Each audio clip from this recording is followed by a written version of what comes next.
जय हिंद दोस्तों। RRB ALP 2024 में इस बार नौकरी आपको ले ही लेना है। आपको करना है तैयारी भाई, और हमारा काम है यहाँ पे आपको गाइड करना। तो यहाँ पे मैं एक लिस्ट लेके आ चुका हूँ। काफ़ी रिसर्च के बाद ये चीज़ मैंने बनाया है कि किस जोन से भरें, यानी कि सेफ जोन। अभी जिन्होंने फॉर्म अभी तक नहीं भरा भी है उनके लिए फ्रूटफुल होने वाला है। ठीक है, अब देखिए वैकेंसी बढ़ाने की बात चल रही थी, काफ़ी सारे आंदोलन हो रहे थे, तो काफ़ी बच्चों ने जो है यहाँ पे फॉर्म्स नहीं भरे हैं। तो आपको यहाँ पे थोड़ा सा दिमाग लगा के फॉर्म भरना है। ये नहीं देखना है कि जहाँ पे सीट खाली है बस वहीं पे कूद पड़ रहा है, ऐसा नहीं होना चाहिए भाई। देखिए अभी कल ही की न्यूज़ में यहाँ पे निकल के आई थी कि जो रेलवे में टाइम ना मिलने की वजह से जो है यहाँ पे काफ़ी स्ट्रेस में था। 9-9 घंटे की जो ड्यूटी होनी चाहिए ओवर टाइम लेके वहाँ पे 15-15 घंटे की ड्यूटी, एक हफ्ते ड्यूटी करवाई जा रही है एक लोको पायलट से। तो भाई छुट्टी कम मिलती है, तो ऐसे केस में स्ट्रेस भी रहता है, तो आप लोग घर वालों को समय नहीं दे पाओगे। मतलब काफ़ी सारी चीज़ें होती है ना, तो रेलवे की नौकरी थोड़ा सा स्ट्रेस भरी होती है।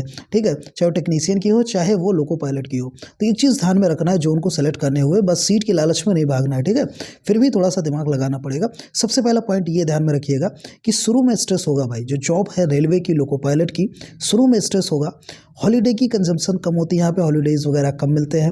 ओवर टाइम आपको बराबर करने को देखना पड़ सकता है। ठीक है, ओवर टाइम होता ही रहता है। तो ऐसे केस में और नियर बाई जोन ही आपको सेलेक्ट करना है, ये भी आपको ध्यान में रखना है।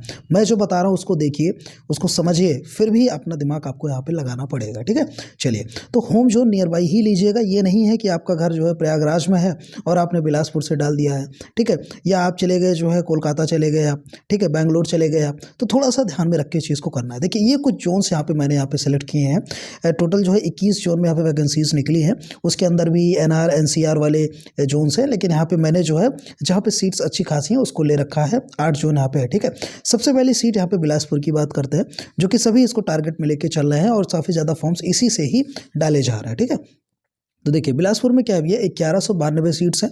ओबीसी में अच्छी खासी सीट्स है और 483 जनरल में है। एससी एसटी और ईडब्ल्यूएस में 119 है। ठीक है, तो यहाँ पे सीट्स काफ़ी ज़्यादा हैं, सबसे ज़्यादा यहीं पे हैं, और यहीं पे सबसे ज़्यादा टारगेट भी है लोगों का फॉर्म भरने के लिए।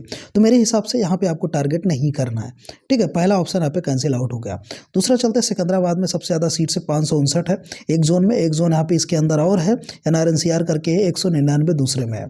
ठीक है, तो यहाँ पे भी सीट अच्छी खासी है। दूसरे नंबर पर अगर हम बात करें सिकंदराबाद में, ठीक है, तो यहाँ पे भी कंपटीशन भैया बढ़ने वाला है। लेकिन अगर कोई नियर बाई सिकंदराबाद का है तो इसको भैया चूज करना आप लोग। ठीक है, इसको जरूर चूज कर लेना। और बिलासपुर के जो भी इसके आसपास है वो भी चूज करना। जो इसके आसपास है उनके लिए मैं नहीं कह रहा हूँ, जो बियॉन्ड द है मतलब इससे दूर है, वो इनको ना चूज करें, ये 2 पॉइंट्स को। ठीक है, चलिए मुंबई में चलते हैं। मुंबई में अच्छी खासी सीट्स है यहाँ पे। और अभी मैं कट ऑफ की बात करूंगा भाई, कट ऑफ किसमें कम जाती है तो उससे भी थोड़ा सा क्लियर हो जाएगा। मुंबई में बात करें वहाँ 79 सीट्स है। ये जनरल की बात करें, ओबीसी की 95 है, ईडब्ल्यूएस की 42 है। तो यहाँ पे सीट्स अच्छी खासी हैं अगर देखा जाए तो। उसका ओबीसी का डबल जनरल में है ना, तो थोड़ा सा इनसिक्योरिटी यहाँ पे ओबीसी में बन रही है, लेकिन यहाँ पे जनरल के लिए मुंबई काफ़ी अच्छा हो जाता है। ठीक है, फिर बात करते हैं बैंगलोर की।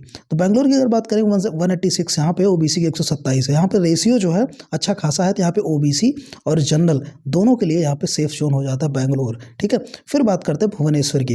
भुवनेश्वर में देखिए 104 है और 65 है। ठीक है, यहाँ पे भी रेशियो अच्छा खासा है, 6 और 4 का रेशियो यहाँ पे बन रहा है अगर देखा जाए तो। 3 और 2 का रेशियो बन रहा है। तो यहाँ पे अगर देखिएगा आप लोग तो भुवनेश्वर भी यहाँ पे सेफ जोन हो जाता है जनरल और ओबीसी दोनों के लिए। कोलकाता की बात करें 155 है, ओबीसी के लिए इनसिक्योर है लेकिन जनरल के लिए काफ़ी अच्छा हो जाता है। प्रयागराज में बात करें ओबीसी के लिए कम है, लेकिन यहाँ पे जो जनरल के लिए यहाँ पे अच्छी सीट्स है, यहाँ से आप लोग अप्लाई कर सकते हो। भोपाल की बात करें 145 है और 21 है, यहाँ से जो है जनरल वाले अप्लाई कर सकते हैं। ओबीसी के लिए देखिए इनसिक्योरिटीज़ काफ़ी है। सिकंदराबाद से है, यहाँ पे ओबीसी वाले भर सकते हैं।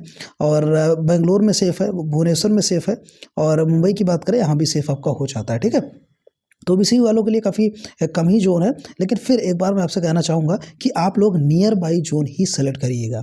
ठीक है, जैसे अगर गोरखपुर में कोई है गोरखपुर ही करिए, प्रयागराज में हो प्रयागराज में ही करिए। ठीक है, जिस जोन के आसपास है वहाँ के आसपास ही आपको करना चाहिए। ठीक है, क्योंकि रेलवे में छुट्टी कम मिलती है, इस वजह से आप घर को टाइम नहीं दे पाएंगे। अगर आप ऐसे स्टूडेंट है, ऐसे इंसान भी है कि कहीं भी रह सकते हैं, किसी से कोई मतलब नहीं है, तो आपकी भाई मनसा है, किसी भी जोन से आप अप्लाई कर सकते हो। अब देखिए कट ऑफ 2018 की बात करेंगे, इससे काफ़ी ज़्यादा चीज़ें क्लियर होने वाली है। सबसे पहले देखिए 30 कट ऑफ जो 2018 में गया, इस बार कट ऑफ हाई जाएगा क्योंकि वैकेंसीज काफ़ी कम है। लेकिन जो रेशियो है भाई, रेशियो यही चलेगा। ठीक है, तो देखिए मुजफ्फरपुर में अगर हम बात करें तो क्या होता है कि मुजफ्फरपुर में और गोरखपुर में और भुवनेश्वर में और सिलीगुड़ी में और पटना में अगर हम बात करें तो 30 का कट ऑफ गया था। सबसे कम कट ऑफ यहीं का गया था। ठीक है, चलिए अब जम्मू की बात करें 37 गया था, गुवाहाटी की 35 गया था, मालदा की 30 गया था, मुंबई में 50 गया था और इलाहाबाद में 44 गया था।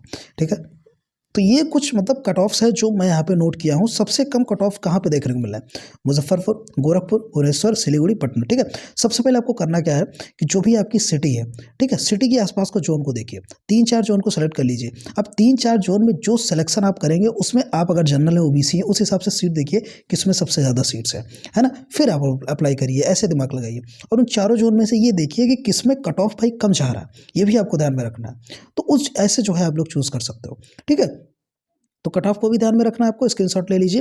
और दूसरी चीज़ यहाँ पे कट ऑफ को भी ध्यान में रखना है और सिटी नियर बाई रखना है। ठीक है, जोन नियर बाई रखना है। ठीक है, मान लीजिए अगर आप प्रयागराज जोन आपको पड़ रहा है, तो अगर आप प्रयागराज में सीटें कम है, तो जैसे अगर देखा जाए तो काफ़ी कम सीटें प्रयागराज में देखने को मिली है। आप लोग यहाँ पे देख सकते हैं 28 है ना, फिर यहाँ पे 163 है, 27 है, 10 है, 13 है। तो अगर आपको प्रयागराज में भरने की मंशा नहीं है तो अपने नियर बाई में देखिए कौन सा जोन जा रहा है, फिर कट ऑफ देखिए प्रयागराज का कट ऑफ कम है कि वहाँ का कम है, जहाँ का कम हो वहाँ से अप्लाई कर दीजिए। ठीक है, इस अगर मनसे से, इस फॉर्मूले से, इस स्ट्रेटेजी से अगर आप अप्लाई करेंगे तो जोन जो है आपको सिलेक्शन करने में काफ़ी मदद मिलेगी। ठीक है, तो इसके अलावा अगर कोई क्वेरीज होती हैं तो कमेंट करके बताइएगा, उसका निवारण जरूर करेंगे हम। ठीक है, तो अब जो है इसका स्क्रीनशॉट आप लोग ले लीजिए और इसको जो है ध्यान से एक बार वीडियो फिर से देख लीजिए अगर समझ में नहीं आया है। ठीक है, चलिए मिलते हैं नेक्स्ट वीडियो में, और ऐसे ही अपडेट्स के लिए जो है, स्ट्रेटेजी वगैरह के लिए, एग्जाम्स के लिए जो है चैनल को सब्सक्राइब कर लीजिएगा।